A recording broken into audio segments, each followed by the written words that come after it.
Welcome students, आप सभी लोगों का आज फिर स्वागत है। हम सभी लोग सरफेस केमिस्ट्री को पढ़ रहे थे। सरफेस केमिस्ट्री में हम सभी लोगों ने अपने लास्ट वीडियो में कैटलिस्ट की जो कैरेक्टरिस्टिक्स होती है या उत्प्रेरक के जो विशेषताएं होती हैं उन सभी को हम लोगों ने पढ़ लिया था। आज के इस वीडियो में हम very most important topic discuss करने वाले हैं। इस टॉपिक का नाम है उत्प्रेरक वर्धक और उत्प्रेरक विष। दो टॉपिक हैं हमारे पास आज, उत्प्रेरक वर्धक और उत्प्रेरक विष। सबसे पहले आपको बताता चलूं, ये मोस्ट इंपॉर्टेंट टॉपिक है। बोर्ड एग्जामिनेशन में कईयों साल बार बार पूछा गया है और बहुत यूजफुल है। आगे कॉम्पिटिटिव एग्जामिनेशन में भी इससे बहुत सारे क्वेश्चंस आते हैं।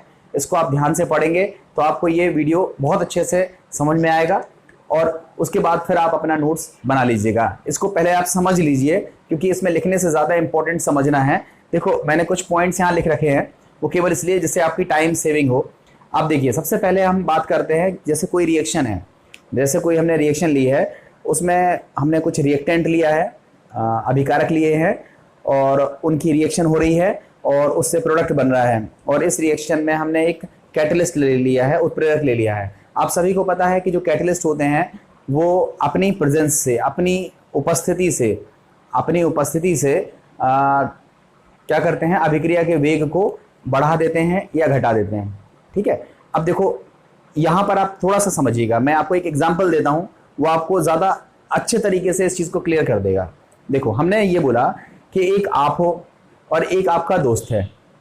इन दोनों के बीच में बहुत गहरी दोस्ती है और एक आप दोनों का ही एक तीसरा दोस्त है। मतलब वो तीसरा दोस्त जो है वो आपका भी दोस्त है और आपके दोस्त का भी दोस्त है, मगर वो दोस्त को लगता है कि ये जो इन दोनों की दोस्ती है वो उसको पसंद नहीं आती है। तो वो क्या काम करेगा, पहले वाले दोस्त के पास जाएगा और उसके कान में कुछ बोल देगा कि यार वो दोस्त तो आपकी बहुत बुराई करते हैं, ऐसा वैसा। एंड सेम थिंग वो जाकर के दूसरे से बोल देगा, कुछ ऐसा काम करेगा कि आप लोग जो दोस्त, पक्के वाले दोस्त थे, वो उस तीसरे दोस्त की बात मान लोगे और उन दोनों के बीच में लड़ाई हो जाएगी। तो बताओ, लड़ाई कराने का काम किसने किया? उस तीसरे दोस्त ने। तो वो जो तीसरा दोस्त था वो किसका काम कर रहा है? उत्प्रेरक का काम कर रहा है, कैटलिस्ट का काम कर रहा है। लड़ाई कराने में उसी का रोल था। अब एक एग्जाम्पल उसी के आगे देखो। एक मान लो आप दो दोस्त थे और वो एक तीसरा दोस्त भी था, ठीक है, जो आपकी दोस्ती को पसंद नहीं करता था। ठीक है, अच्छी बात है, मगर वो जो तीसरा दोस्त था पसंद नहीं करता था, अलग बात है, मगर वो ये भी नहीं चाहता था कि लड़ाई करवा दे। तो होता ये है कि एक चौथा दोस्त, आप लोगों का दोस्त नहीं है, वो आपको नहीं जानता है, वो एक चौथा दोस्त है। यहां देखो, इसको समझ लो, ये आप हो, ये आपका दोस्त है, इन दोनों के बीच दोस्ती थी। ये कोई दोस्त था एक्स जिसने इसके कान भर दिए, इसके कान भर दिए और इन दोनों के बीच लड़ाई करवा दी। तो ये क्या हो गया? उत्प्रेरक हो गया। क्या हो गया? ये उत्प्रेरक। अब इसके अलावा हम मान लो एक और दोस्त ले लें। मान लो ए कोई दोस्त है, इसको आप नहीं जानते हो, आपको ए के बारे में नहीं पता है, बी जेड को भी नहीं पता है ए के बारे में, मगर ये ए किसका दोस्त है? एक्स का दोस्त है। अब ये ए आकर के बोलेगा कि यार तुम्हारे बारे में जेड तो ऐसा बोल रहा था, जेड से बोलेगा तुम्हारे बारे में तो वाई ऐसा बोल रहा था। तो आप लोग इसकी बात पर यकीन नहीं करोगे। क्यों यकीन नहीं करोगे?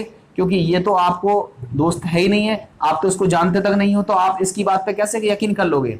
तो ये क्या करता है, ये जो दोस्त है ये कहता है, एक्स के पास जाता है और कहता है यार तुम जो हो वो इस वाई के पास जाओ और जेड के पास जाओ और इनकी एक दूसरे से बुराई कर दो, जिससे ये दोस्ती जो है वो टूट जाए। तो ये जो दोस्त है इसने सीधा लड़ाई नहीं करवाई, इसने किसको एक्टिवेट कर दिया?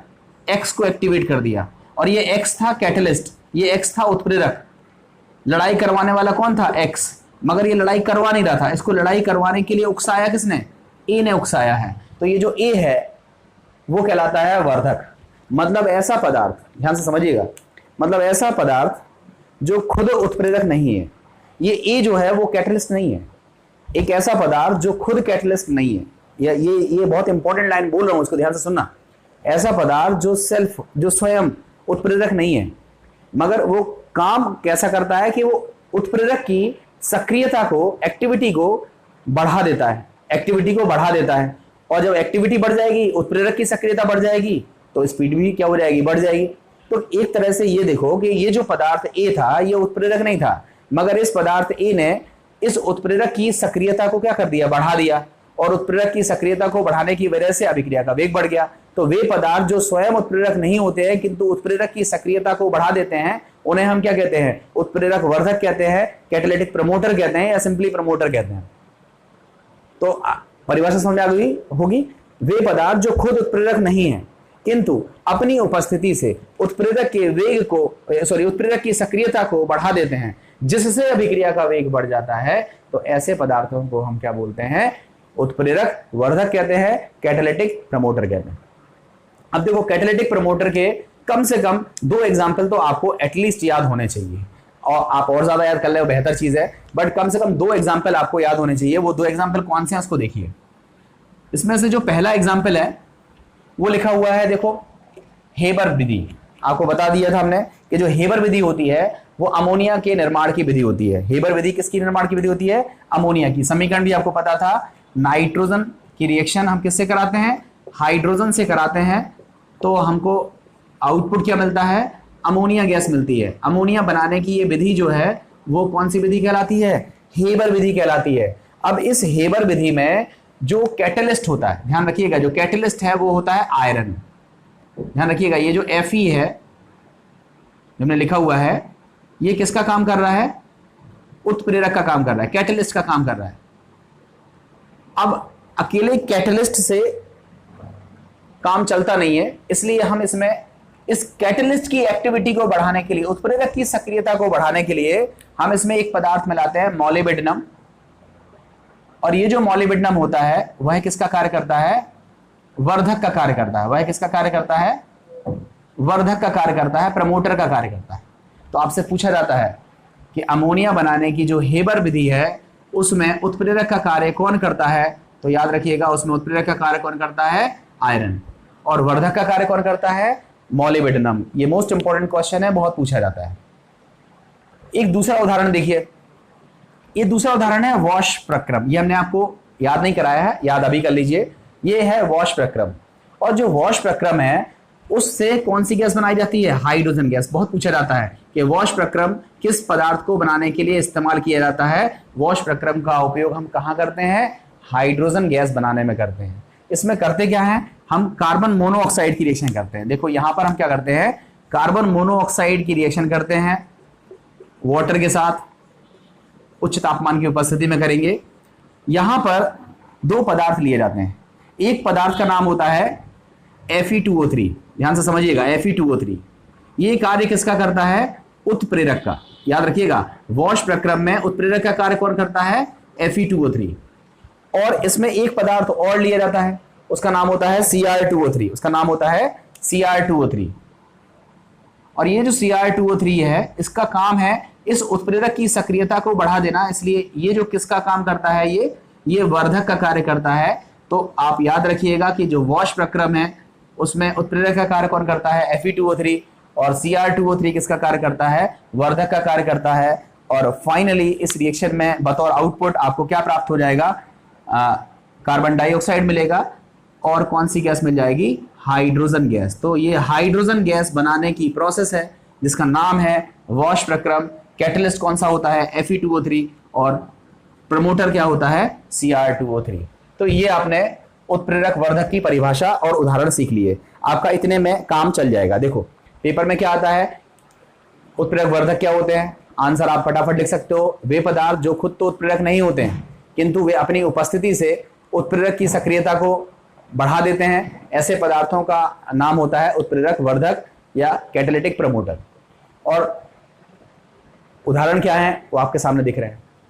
अब हम बात करते हैं कि ये वर्धक उत्प्रेरक की सक्रियता को बढ़ाते कैसे हैं। आपसे पूछा जाता है कि जो वर्धक है, प्रमोटर हैं, वो उत्प्रेरक की सक्रियता को कैसे बढ़ाते हैं, क्या करते हैं वो, जिससे उत्प्रेरक की सक्रियता जो है वो बढ़ जाती है।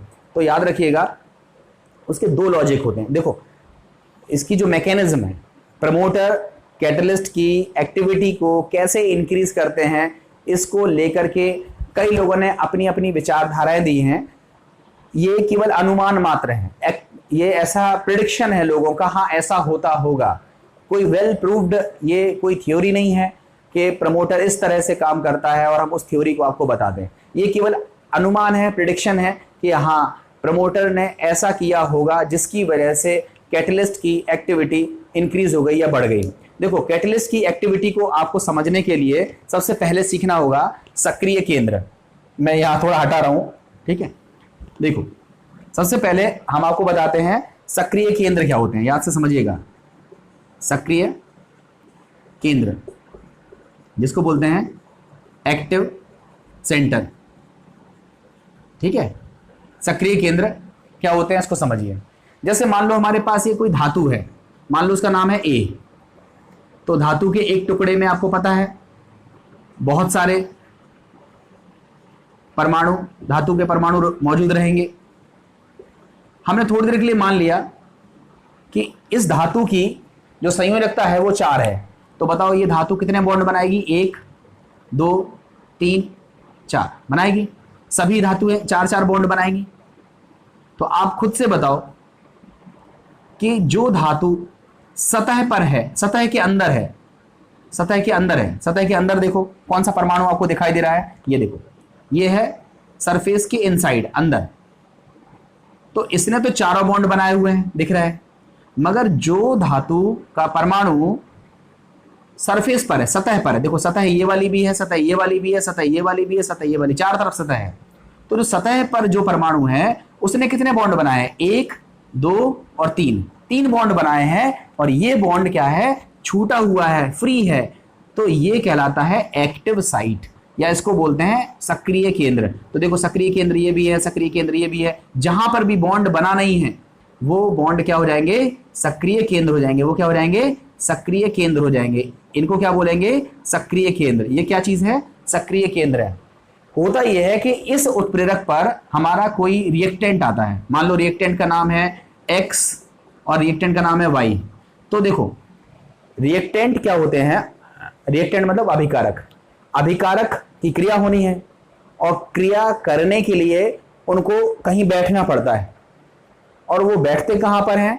सक्रिय केंद्र पर। सक्रिय केंद्र कहां होते हैं? उत्प्रेरक की सतह पर। अब आप बताओ, सक्रिय केंद्र पर जब X और Y बैठेंगे तो इनमें रिएक्शन होगी, और रिएक्शन होगी तो प्रोडक्ट बनेगा, होगा ना। अभी देखो, हम उत्प्रेरण की क्रियाविधि को समझा रहे हैं। हमारा जो नेक्स्ट वीडियो है उसमें हम यही बात करेंगे कि उत्प्रेरण की जो मैकेनिज्म है, उत्प्रेरण की जो मैकेनिज्म, वर्धक की, ये किसकी मैकेनिज्म है? वर्धक की। हम वर्धक की मैकेनिज्म की बात नहीं कर रहे हैं, हम बात करने वाले हैं अगले वीडियो में कि उत्प्रेरक कैसे काम करता है। तो वो मैकेनिज्म आप सीखिएगा तो आपको और क्लियर होगा। अभी केवल आप इतना समझिए कि जो उत्प्रेरक होते हैं उनकी सतह पर क्या होते हैं? सक्रिय केंद्र होते हैं। सक्रिय केंद्रों पर कौन बैठ जाता है? अभिकारक के अणु। जब वो बैठ जाते हैं तो उनके बीच रिएक्शन होती है, रिएक्शन होती है तो प्रोडक्ट बनता है। आप ऐसे समझो कि जैसे 2 व्यक्ति हैं और हम चाहते हैं कि उन 2 व्यक्तियों में दोस्ती हो जाए। तो वो 2 व्यक्तियों में दोस्ती कब होगी? जब वो आसपास बैठेंगे। जब वो आसपास बैठेंगे तो वो पूछेंगे, भाई साहब आपका नाम क्या है? वो पूछेंगे आपका नाम क्या है, आप कहां से हो, आप कहां से हो। इनके बीच दोस्ती होगी। अब आप सोचो, एक व्यक्ति अमेरिका में है, एक व्यक्ति आपके घर पर है, और आप सोचो कि यहाँ का व्यक्ति अमेरिका के व्यक्ति से दोस्ती कर ले, तो ऐसे थोड़ी ना दोस्ती हो जाएगी। दोस्ती करने के लिए उनको नजदीक आना पड़ेगा, और नजदीक लाने के लिए उनको कहीं पर बैठना पड़ेगा। और वो जो साइट्स होते हैं जहां पर रिएक्टेंट बैठते हैं उनको क्या बोलते हैं? Active sites. तो एक्टिव साइट्स पर हमारे रिएक्टेंट बैठेंगे और बैठने के बाद रिएक्शन होगी, रिएक्शन होगी तो प्रोडक्ट बनेगा। समझ में आया ना। तो ये जो प्रमोटर होते हैं, जो वर्धक होते हैं, उनका काम ये होता है कि वो इस कैटलिस्ट में, देखो कैटलिस्ट आपको बताया था, ऐसा तो है नहीं कि चौकोर होता है, ये खुरदरा उदरा टाइप का होता है। तो एक्टिव जो कैटलिस्ट है उनमें छोटे छोटे गैप्स होते हैं। उन गैप में जाकर के ये वर्धक फिट हो जाता है अंदर, और वो उस गैप को और चौड़ा कर देता है, तोड़ देता है, बॉन्ड तोड़ देता है। और जितने बॉन्ड टूटेंगे उतनी फ्री वैलेंसीज डेवलप होंगी, मुक्त संयोजकताएं उत्पन्न होंगी, और इनको क्या बोलेंगे? सक्रिय केंद्र। और सक्रिय केंद्र की संख्या अगर बढ़ गई तो फिर आपको पता है ज्यादा लोग बैठेंगे, ज्यादा अभिकारक बैठेंगे, और ज्यादा अभिकारक बैठेंगे तो इसका मतलब रिएक्शन फास्ट होगी। तो कहने का सीधा सीधा सा मतलब है कि वर्धक 2 काम करता है। या तो वो पृष्ठ क्षेत्रफल बढ़ा देता है, सरफेस एरिया बढ़ा देता है, या फिर वो सक्रिय केंद्रों की संख्या में वृद्धि कर देता है। ये दो कारण हैं जिसकी वजह से वर्धक उत्प्रेरक की सक्रियता को बढ़ा देता है और जिसकी वजह से उत्प्रेरक सक्रिय हो जाता है और अभिक्रिया की स्पीड बढ़ जाती है। मगर ध्यान रखिएगा, वर्धक अपने आप, अगर सोचो कि हम अकेला मॉलिब्डेनम डाल दें और रिएक्शन की स्पीड बढ़ जाए, तो अकेले मॉलिब्डेनम डालने से रिएक्शन की स्पीड नहीं बढ़ेगी, क्योंकि ये उत्प्रेरक नहीं है। उत्प्रेरक की सक्रियता को बढ़ाने के लिए हम जिस पदार्थ का इस्तेमाल कर रहे हैं उसका नाम होता है वर्धक, या जिसको हम बोलते हैं प्रमोटर। फिलहाल प्रमोटर काम कैसे करता है उसके देखो 2 पॉइंट लिखे हुए हैं। आप क्या लिखोगे लैंग्वेज में? वर्धक जो है वो उत्प्रेरक के या तो पृष्ठीय क्षेत्रफल में वृद्धि कर देते हैं अथवा सक्रिय केंद्र की संख्या में वृद्धि कर देते हैं, जिस कारण उत्प्रेरक की सक्रियता को बढ़ाने का काम कौन करता है? वर्धक करते हैं। और यही उसकी क्या है? मैकेनिज्म है। समझा मैंने दी है, किताब से आप पढ़ करके अपने नोट्स को रेडी कर लीजिएगा। ये हमारा टॉपिक था उत्प्रेरक, वर्धक या सक्रियक पर। अब हम बात करते हैं उत्प्रेरक विष क्या होते हैं। उत्प्रेरक विष, इसमें थोड़ा समझिए, कैटालिटिक पॉइजन ये सेकंड मोस्ट इंपॉर्टेंट टॉपिक है। देखो अभी हमने क्या सीखा था कि जो कुछ पदार्थ होते हैं जो उत्प्रेरक की सक्रियता को बढ़ा देते हैं, मतलब उत्प्रेरक को एक्टिव कर देते हैं। एक्टिव करने से क्या होगा? उत्प्रेरक फटाफट काम करना शुरू कर देगा। उत्प्रेरक फटाफट काम करना शुरू कर देगा और जिसकी वजह से रिएक्शन भी स्पीड में मूव होगी। ध्यान रखना, वर्धक जो होते हैं, इससे पहले वाला जो टॉपिक था, जो वर्धक होते हैं उत्प्रेरक नहीं है, वो केवल उत्प्रेरक को एक्टिव कर रहे हैं। और यहां क्या है? उत्प्रेरक विष। तो यहां क्या हो जाएगा? वे पदार्थ जो उत्प्रेरक की सक्रियता को घटा दें, उत्प्रेरक की एक्टिविटी को डिक्रीज कर दें, कम कर दें। जब उत्प्रेरक ही निष्क्रिय टाइप का हो जाएगा, उत्प्रेरक की सक्रियता ही कम हो जाएगी, तो ऐसी स्थिति में क्या होगा? रिएक्शन का जो स्पीड है वो घट जाएगा। तो वे पदार्थ जो स्वयं उत्प्रेरक विष नहीं है, वे पदार्थ जो स्वयं उत्प्रेरक नहीं है। ध्यान रखना, आप कहोगे ऋणात्मक उत्प्रेरक और विष में क्या अंतर है? तो देखो, ऋणात्मक उत्प्रेरक तो वे उत्प्रेरक हैं जो अभिक्रिया के वेग को घटा देते हैं, ये तो उत्प्रेरक ही नहीं है। उत्प्रेरक विष एक पदार्थ है जो खुद उत्प्रेरक का काम नहीं करता है, मगर वो उत्प्रेरक की सक्रियता को घटा देता है, जिसकी वजह से अभिक्रिया की स्पीड घट जाती है। और ऐसे पदार्थ जो उत्प्रेरक की सक्रियता को, एक्टिविटी को डिक्रीज करता है, उसे हम बोलते हैं उत्प्रेरक विष। अब आते हैं क्वेश्चन पर, मतलब उदाहरण पर। इसके जो उदाहरण है वो मोस्ट इंपॉर्टेंट है, बहुत पूछे जाते हैं। आपसे पूछा जाता है सल्फ्यूरिक अम्ल बनाने की जो संपर्क विधि है, ध्यान से समझिएगा, क्वेश्चन सुनिएगा। सल्फ्यूरिक अम्ल बनाने की जो संपर्क विधि है उसमें उत्प्रेरक का काम कौन करता है? आप फटाफट कहते हो प्लेटिनम या फिर वेनेडियम पेंटाऑक्साइड, पढ़ा हुआ है आपने पिछले वीडियोस में। और अगर हम आपसे पूछें कि प्लेटिनम और वेनेडियम पेंटाऑक्साइड जो उत्प्रेरक का काम करता है, क्या कोई ऐसा पदार्थ है जो प्लेटिनम और वेनेडियम पेंटाऑक्साइड की सक्रियता को घटा सकता है? क्या कोई ऐसा पदार्थ है जो उत्प्रेरक विष का काम करता है? तो आपसे पूछा जाता है संपर्क विधि में सल्फ्यूरिक अम्ल बनाने की जो संपर्क विधि है उसमें उत्प्रेरक विष का काम कौन करता है? ध्यान रखिएगा, उत्प्रेरक का काम तो पता है, उत्प्रेरक कौन सा है ये भी पता है। अब हम आपसे पूछ रहे हैं उत्प्रेरक विष का काम कौन करता है? तो याद रखिए, सल्फ्यूरिक अम्ल बनाने की जो संपर्क विधि है इसमें प्लेटिनम तो उत्प्रेरक का कार्य करता है। प्लेटिनम की जगह आप क्या ले सकते हो? वेनेडियम पेंटाऑक्साइड, वो आपको पता है। और प्लेटिनम के लिए ध्यान रखिएगा, प्लेटिनम, वेनेडियम पेंटाऑक्साइड नहीं, प्लेटिनम के लिए जो आर्सेनिक है, या तो आर्सेनिक सीधा हो, और अगर आर्सेनिक सीधा नहीं है तो आर्सेनिक का ऑक्साइड हो, AS2O3 हो। तो आर्सेनिक हो या आर्सेनिक का ऑक्साइड हो, ये किसका काम करता है? उत्प्रेरक विष का काम करता है। मतलब जो सक्रियता है उसको घटाने का काम कौन करता है? आर्सेनिक और आर्सेनिक ऑक्साइड। इसलिए जब हम आपको सल्फ्यूरिक अम्ल बनाने की संपर्क विधि पढ़ाएंगे तब उसमें आप देखोगे कि हम आर्सेनिक को बहुत बारीकी से ऑब्जर्व करते हैं, आर्सेनिक को पूरी तरह से रिमूव करने की दूर करने की कोशिश करते हैं। क्यों? क्योंकि यदि आर्सेनिक हमारा प्लेटिनम के पास तक पहुंच गया तो वो प्लेटिनम तो खराब हो जाएगा, और प्लेटिनम कितनी महंगी धातु है, अगर वो खराब हो गई तो फिर ऐसी स्थिति में हमारा कॉस्ट क्या हो जाएगा? बढ़ जाएगा। तो हमने क्या देखा कि संपर्क विधि है उसमें प्लेटिनम तो कार्य करता है उत्प्रेरक का, मगर उस प्लेटिनम की सक्रियता को घटाने के लिए एक पदार्थ आ सकता है, उस पदार्थ का नाम होता है आर्सेनिक या आर्सेनिक ऑक्साइड। तो आर्सेनिक पदार्थ किसका कार्य करता है? उत्प्रेरक विष का कार्य करता है। आप इसको ऐसा लिख सकते हो, समीकरण आपने पढ़ा हुआ है 2SO2 + O2 बराबर क्या है 2SO3। इसमें प्लेटिनम ये किसका कार्य करता है, यहां इंडिकेट कर दीजिएगा, ये किसका कार्य करता है, उत्प्रेरक का। और इसमें एक पदार्थ है आर्सेनिक या फिर AS2O3, ये किसका कार्य करता है, उत्प्रेरक विष का कार्य करता है, कैटालिटिक पॉइजन का काम करता है। ये इस प्लेटिनम की सक्रियता को घटा देगा, प्लेटिनम को ही खराब कर देगा, तो फिर रिएक्शन हो नहीं पाएगी, तो ये आपका विष हो गया। एक दूसरा मोस्ट इंपॉर्टेंट क्वेश्चन है, ये भी बहुत पूछा जाता है, अम्ल क्लोराइड बनाने की रोजनमुंड रिएक्शन। ये मोस्ट इंपॉर्टेंट रिएक्शन है, 12th क्लास में आपको पढ़ना है ऑर्गेनिक केमिस्ट्री में। देखो रोजनमुंड रिएक्शन पहले मैं आपको समझा देता हूं, उससे पहले मैं आपको समझा रहा हूं अम्ल क्लोराइड। देखो आपको पता है RCOOH, इसको क्या बोलते हैं, कार्बोक्सिलिक अम्ल होता है ना, कार्बोक्सिलिक अम्ल। इसमें से हमने ये OH ग्रुप हटा दिया, इस OH को हटा दिया और इसकी जगह पर एक नया ग्रुप लगा दिया Cl, तो इसको बोलेंगे RCOCl। इसको बोलते हैं अम्ल क्लोराइड, अम्ल क्लोराइड।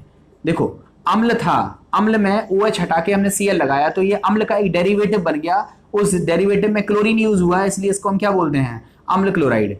अब हम ये चाहते हैं कि ये अम्ल क्लोराइड बन जाए, अम्ल क्लोराइड हम बनाना चाहते हैं। और अम्ल क्लोराइड बनाने के लिए, सॉरी अम्ल क्लोराइड गलत लिख दिया मैं, एल्डिहाइड बनाने, अम्ल क्लोराइड सॉरी अम्ल क्लोराइड से एल्डिहाइड के निर्माण, से एल्डिहाइड, अम्ल क्लोराइड से एल्डिहाइड निर्माण, एल्डिहाइड निर्माण की रोजनमुंड अभिक्रिया, ध्यान से समझिएगा, अम्ल क्लोराइड से एल्डिहाइड के निर्माण की। तो देखो यहां पे अम्ल क्लोराइड तो समझ में आ गया, तो देखो हम क्या करते हैं, अम्ल क्लोराइड ले लेते हैं RCOCl। अब इससे हमको बनाना क्या है, एल्डिहाइड, RCHO बनाना है, CHO एल्डिहाइड ग्रुप होता है, तो ये क्या है, एल्डिहाइड। और हम ये बनाना चाहते हैं, एल्डिहाइड बनाना चाहते हैं, किससे बनाना चाहते हैं, एसिड क्लोराइड से, अम्ल क्लोराइड से हम बनाना चाहते हैं एल्डिहाइड। और ऐसा करने के लिए हमें इसकी रिएक्शन करानी होती है हाइड्रोजन गैस से, तो हम एल्डिहाइड बन जाता है और साथ में HCl बनता है। ये जो रिएक्शन होती है इसमें पैलेडियम का इस्तेमाल करते हैं, और ये पैलेडियम किसका कार्य करता है, उत्प्रेरक का कार्य करता है। इसमें हम थोड़ी सी मात्रा में बेरियम सल्फेट भी मिलाते हैं। क्यों मिलाते हैं, इसका रीजन मैं ऑर्गेनिक केमिस्ट्री में बताऊंगा, बट यहां पर बेरियम सल्फेट हम मिलाते हैं, और ये किसका कार्य करता है, विष का कार्य करता है, उत्प्रेरक विष का कार्य करता है। तो आपसे पूछा जाता है कि रोजनमुंड अभिक्रिया किस चीज के निर्माण की विधि है, तो याद रखिएगा ये एल्डिहाइड के निर्माण की विधि है। रोजनमुंड अभिक्रिया में एल्डिहाइड किससे बनता है, याद रखिएगा अम्ल क्लोराइड से बनता है। कैसे बनता है, तो आप बताओगे कि अम्ल क्लोराइड की क्रिया हाइड्रोजन के साथ, यहां पर एक और चीज होती है जिसको हम बोलते हैं बॉइलिंग ज़ाइलीन, ये विलायक का काम करती है। देखो मैं आपको रोजनमुंड नहीं सिखा रहा हूं, मैं केवल आपको याद करने का थोड़ा तरीका बता रहा हूं कि अम्ल क्लोराइड की रिएक्शन उबलती हुई ज़ाइलीन में हाइड्रोजन के साथ जब कराते हैं तो हमें एल्डिहाइड की प्राप्ति होती है। इस प्रक्रिया में पैलेडियम तो उत्प्रेरक का कार्य करता है, जबकि बेरियम सल्फेट उत्प्रेरक विष के रूप में इस्तेमाल किया जाता है, और इस अभिक्रिया को बोलते हैं रोजनमुंड अभिक्रिया। और ये अभिक्रिया एल्डिहाइड के निर्माण की विधि है। तो बताओ इसमें उत्प्रेरक का काम कौन कर रहा है, पैलेडियम, और उत्प्रेरक विष का काम कौन कर रहा है, बेरियम सल्फेट। ये किसका कार्य करता है, उत्प्रेरक विष का कार्य करता है। ये ऑब्जेक्टिव के मोस्ट इंपॉर्टेंट क्वेश्चन है, और ध्यान से समझ लीजिएगा। तो आपने देखा कि ऐसे पदार्थ जो खुद उत्प्रेरक नहीं है मगर जो उत्प्रेरक की सक्रियता को घटा देते हैं, ऐसे पदार्थों को हम क्या बोलते हैं, उत्प्रेरक विष। हमने क्या सीखा उत्प्रेरक विष के उदाहरण में कि जो संपर्क विधि है उसमें प्लेटिनम की सक्रियता को घटाने का काम कौन करता है, आर्सेनिक या आर्सेनिक का ऑक्साइड। तो आर्सेनिक या आर्सेनिक का ऑक्साइड प्लेटिनम के लिए उत्प्रेरक विष है। उसी तरह से पैलेडियम की सक्रियता को घटाने का काम बेरियम सल्फेट करता है रोजनमुंड अभिक्रिया में। तो बेरियम सल्फेट किसके लिए उत्प्रेरक विष का कार्य करता है, पैलेडियम उत्प्रेरक के लिए उत्प्रेरक विष का कार्य करता है। इसी तरह से निकेल हमारे पास एक उत्प्रेरक है, प्लेटिनम हमारे पास एक उत्प्रेरक है, इसकी सक्रियता को कार्बन मोनोऑक्साइड भी घटा सकती है। तो कार्बन मोनोऑक्साइड भी एक उत्प्रेरक विष हो सकती है निकेल के लिए और प्लेटिनम के लिए। यह भी आपके लिए जानकारी के लिए था, मैंने आपको साइड से लिख दिया। अब बात आती है ये उत्प्रेरक विष काम कैसे करते हैं। तो याद रखिएगा उत्प्रेरक विष काम कैसे करते हैं उसको आप ऐसे समझिए, जैसे आप स्कूल में पढ़ने के लिए जाते हो, आपको स्कूल में मान लो 50 बच्चों के बैठने की जगह है, आप सभी 4, 5, 10 बच्चे इंटेलिजेंट हैं और 10, 5, 15 बच्चे, 20 बच्चे बहुत बदमाश टाइप के बच्चे हैं। तो ऐसी स्थिति में होता क्या है, जो अच्छे बच्चे होते हैं, जो पढ़ने वाले बच्चे होते हैं, वो कहाँ बैठ जाते हैं, आगे साइड बैठ जाते हैं, और जो बदमाश टाइप के बच्चे होते हैं वो पीछे साइड बैठे रहते हैं। और होता क्या है कि जब टीचर पढ़ाता है, आगे वाले बच्चे समझते हैं, पढ़ते रहते हैं, और पीछे वाले बच्चे बदमाशी करते रहते हैं। अब होता यह है कि बदमाश बच्चे बहुत बदमाश थे, उन्होंने सोच लिया कि हम ना तो खुद पढ़ेंगे ना दूसरे को पढ़ने देंगे। तो वो क्या हुआ, बदमाश बच्चे जिनको आता जाता तो कुछ समझ में है नहीं है, वो सबसे पहले क्लास में आते हैं और सबसे आगे आप बैठ जाते हैं। बदमाश बच्चे ही सबसे आगे बैठ जाते हैं। क्यों बैठ जाते हैं? कि वो चाहते हैं कि आप आगे ना बैठ पाओ। जब वो सारे बदमाश बच्चे आगे बैठ जाएंगे तो आपको मजबूरन कहाँ पे पहुंचना पड़ेगा, पीछे। अब जब आप पीछे पहुंच गए तो पता चला टीचर आपको दिखाई नहीं दे रहा है, या टीचर की आपको आवाज़ समझ में नहीं आ रही है, या टीचर जो बोर्ड पे लिख रहा है वो दिखाई नहीं दे रहा है। तो ऐसी स्थिति में आपका जो इंटरेस्ट है वो पढ़ाई के प्रति थोड़ा सा क्या हो जाएगा, कम हो जाएगा। और वो पढ़ाई का इंटरेस्ट कम किसने कर दिया? उन बदमाश बच्चों ने कर दिया, क्योंकि वो आगे बैठ गए, और आगे बैठ गए, उन्होंने आपको नहीं बैठने दिया, और आपका इंटरेस्ट पढ़ाई के प्रति कम हो गया। धीमे धीमे आप भी कमजोर हो गए, गधे हो गए, और फिर अच्छे से पढ़ाई नहीं कर पाए। कुछ वैसा ही यहाँ होता है। देखो, उत्प्रेरक है, आपको पता है उत्प्रेरक की सतह पर मुक्त संयोजकता है, अभी हल पढ़ाया था मैंने। उत्प्रेरक की सतह पर क्या है? फ्री वैलेंसीज है, मुक्त संयोजकताएं हैं या सक्रिय केंद्र हैं। उन सक्रिय केंद्रों पर कौन बैठता है? अभिकारक बैठते हैं, उनमें रिएक्शन होती है, प्रोडक्ट बनता है। अब होता क्या है, अभिकारक से बैठने से पहले, अभिकारक के आने से पहले विष आकर के बैठ जाता है। मतलब जितनी जगह थी उस जगह पे कौन आके बैठ गया? उत्प्रेरक विष आके बैठ गया। थोड़ी बहुत जगहों पर कौन बैठ पाया? अभिकारक बैठ पाया। तो बताओ, अभिकारक जब हैं ही कम, उत्प्रेरक की सतह पर ही तो अभिकारकों को बैठना था। जब वो अभिकारक सतह पर बैठते तभी तो वो रिएक्शन करते। अब हुआ ये कि उत्प्रेरक विष जैसे ही हमने मिलाया तो उत्प्रेरक विष ने क्या काम किया? जो उत्प्रेरक था उसकी सक्रिय केंद्रों पर कौन बैठ गया? उत्प्रेरक विष बैठ गया, अभिकारक को बैठने नहीं दिया। और जब अभिकारक को बैठने नहीं देगा तो रिएक्शन कैसे होगी? रिएक्शन तो तभी होगी ना जब वो उनके बीच में इंटरेक्शन होगा, जब वो नजदीक आएंगे तभी रिएक्शन होगी। तो यहां पर उत्प्रेरक की सतह को अभिकारक ने ऑक्युपाई नहीं किया, अभिकारक नहीं बैठा, कौन बैठ गया? उत्प्रेरक विष बैठ गया। इसको बोलते हैं हम लोग सिलेक्टिव एड्सॉर्प्शन, या जिसको बोलते हैं वर्णीय अधिशोषण। तो देखो, दो चीजों में से कोई एक चीज आप सिलेक्ट करते हो। जैसे हमने आपसे बोला कि आप लोग क्या है कि यहां मत थूको, मैंने आपसे कह दिया कि डोंट स्प्लिट हेयर, आप यहां पर मत थूकिए। तो देखा होगा यहाँ पे जनरली प्रवृत्ति क्या होती है, बड़ी गलत तरह की प्रवृत्ति होती है। जिस चीज के लिए रोका जाता है वही चीज करते हो, पता नहीं क्यों आनंद सा मिलता है। नेगेटिव चीजें आपको बहुत जल्दी समझ में आती हैं, बहुत जल्दी आप कैच करते हो। हम कहते हैं कि आप मोबाइल में टिकटॉक को कम यूज किया करो, मगर आप नहीं, टिकटॉक को ज्यादा यूज करोगे। तो ऐसी स्थिति में क्या देखते हो कि जो नेगेटिव चीजें हैं वो आप जल्दी से कैच करते हो, पॉजिटिव चीजें नहीं कैच करते हो। सेम चीजें यहाँ है। उत्प्रेरक मतलब आप, उसको दो चीजें कैच करनी है, नेगेटिव और पॉजिटिव। नेगेटिव चीज मतलब विष, और पॉजिटिव चीज मतलब रिएक्टेंट। तो वो नेगेटिव चीज को एब्जॉर्ब कर लेगा। तो आप बताओ, कैटलिस्ट की सरफेस पर जब नेगेटिव चीज आ जाएगी, विष आ जाएगा, अभिकारक नहीं आ पाएगा, तो अभिकारकों की सांद्रता कम हो जाएगी, रिएक्टिविटी कम हो जाएगी, और ऐसी सिचुएशन में उत्प्रेरक की जो सक्रियता है वो गिर जाएगी और अभिक्रिया का वेग भी गिर जाएगा। ये उसकी मैकेनिज्म होती है। तो अगर आपसे पूछे उत्प्रेरक विष की मैकेनिज्म में क्या रिस्पॉन्सिबल है, तो एक शब्द का आंसर है सेलेक्टिव एब्जॉर्प्शन, या जिसको हम बोलते हैं वर्णीय अधिशोषण। वर्णीय अधिशोषण का मतलब दो चीजों में से किसी एक चीज को वो प्रेफरेंस देता है, दूसरी चीज को वो प्रेफरेंस नहीं देता है। इसको प्रेफरेंशियल एब्जॉर्प्शन भी कहते हैं। तो देखो यहाँ पे क्या लिखा हुआ है, उत्प्रेरक विष अभिकारक अणुओं की अपेक्षा वर्णीय अधिशोषण प्रेफरेंशियल एब्जॉर्प्शन दर्शाता है। ध्यान से समझिएगा, उत्प्रेरक विष अभिकारक अणुओं की अपेक्षा वर्णीय अधिशोषण दर्शाता है। अर्थात उत्प्रेरक की सतह पर उत्प्रेरक विष अभिकारक अणुओं से पूर्व अधिशोषित हो जाते हैं और उत्प्रेरक के सक्रिय केंद्र की संख्या में कमी आ जाती है, जिससे उत्प्रेरक की क्षमता कम हो जाती है या नष्ट हो जाती है। तो ये उत्प्रेरक विष की जो मैकेनिज्म है, वो मैकेनिज्म को बताने के लिए कुछ इस चीज का प्रयोग किया गया। उम्मीद है आपको उत्प्रेरक वर्धक और उत्प्रेरक विष समझ में आ गया होगा। आप सभी लोग इस वीडियो को अपने दोस्तों तक ज्यादा से ज्यादा भेजें, लाइक कमेंट भी जरूर किया करें, जिससे मोटिवेशन मिलता है और ज्यादा से ज्यादा लोगों तक इसकी पहुंच बढ़ती है। Thank you very much.